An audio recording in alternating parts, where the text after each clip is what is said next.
Nina, you remember when we were here before, in the barn, we heard Keith was in the barn?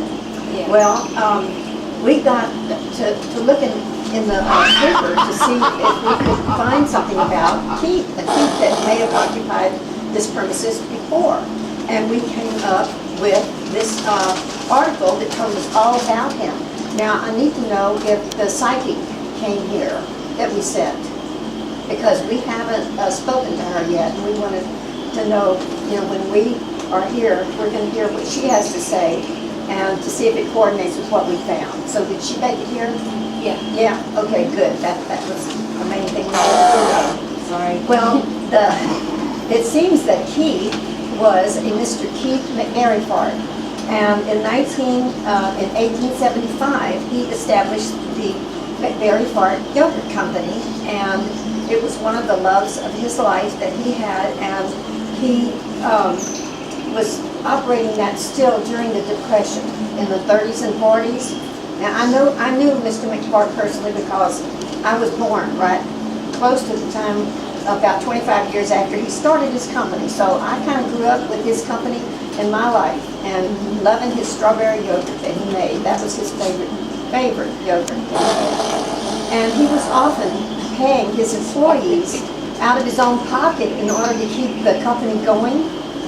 But he went into such debt doing this, and it was just real trying for him.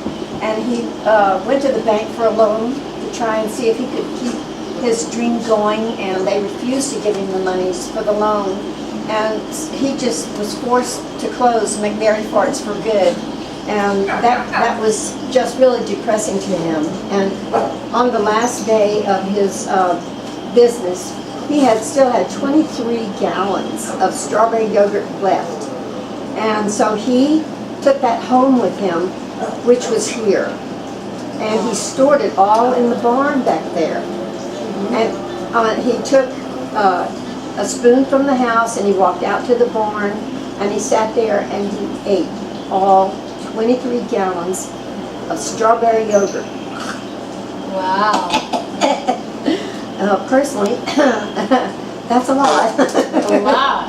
That's amazing. And he just chained himself to some of the old farming equipment in there, and some of the maybe doll equipment. We're not exactly sure which piece of equipment he's chained himself to in there, but we're going to discover that. And the next day, he had an employee that he'd had for years come in and discovered his body, and was so upset and depressed, and she took the spoon from him, and she just absolutely cried and cried and cried herself literally to death right there on the spot. And she was still holding that spoon when the ambulance came to pick her up. There was no spoon, and nobody knows where that spoon went. So we have a feeling that maybe it's out there as well, and that all of this is still embodying his spirit in your barn. And that's the source of the voice that we heard saying, Keith, that kept saying when we were asking who was in here. And so we're just going to see if we can go out there and Find him? Talk to him. Yep, talk to him, see if we can get him to have peace. Okay, so you ready? Yeah. Okay, good. It's an interesting story. Oh.